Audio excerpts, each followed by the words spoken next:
Hi guys, Penny Rose Journals, how you doing? Okay, I am here with a bunch of these little books that I make out of the bases of brown paper bags. I do this whenever I cut down brown paper bags. I just sit and make a bunch of these little books and sometimes put some paint on them. Yeah, sometimes glue bits and pieces of them down, sometimes I don't. So I have a lot of them floating around. I'm just going to glue any sort of sticky up bits on this one, and then we're just going to decorate it a bit. I just felt like doing this today. This is one of those things that I keep in the drawer, and there's always a lot of them. They're undecorated generally, and if I'm having one of those days where I'm not sure what to do, I'll grab one of these and decorate it up if that's what I feel like doing. So anyway, today I'm going to be using these photographs that I have here. These are just reproductions of old photographs. They've been printed on some recycled card and coffee dyed or tea dyed, and yeah, I'm just going to stick them in these little books with whatever comes to hand, some little scraps out of my drawers or whatever, just to jazz them up a bit, and yeah, they'll be put aside and end up in a journal one day. But that's all I'm going to do. So if you would like to sit and watch, you are most welcome.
A lot of the times I like to put the ones aside that have a blank back on them, just so that I can use them just as embellishments and just ephemera for a journal just on their own. The ones with all the blue stripes and whatnot on the back, which is where the recycled part of this card comes in.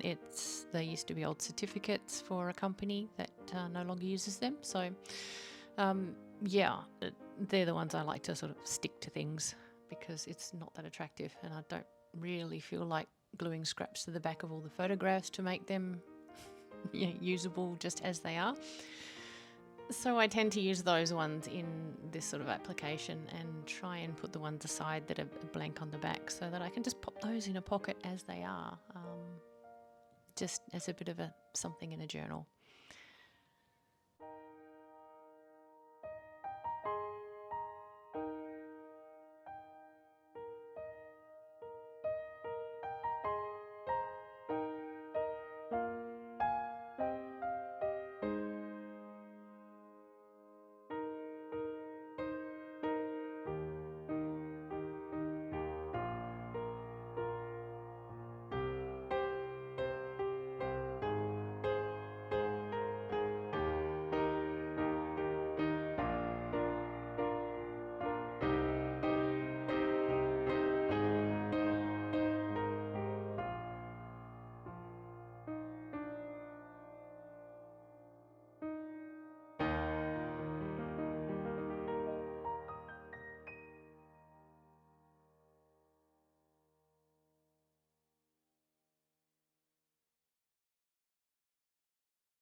I did a couple of these this day, and although with this one I stuck the pictures in and then glued little scraps around them.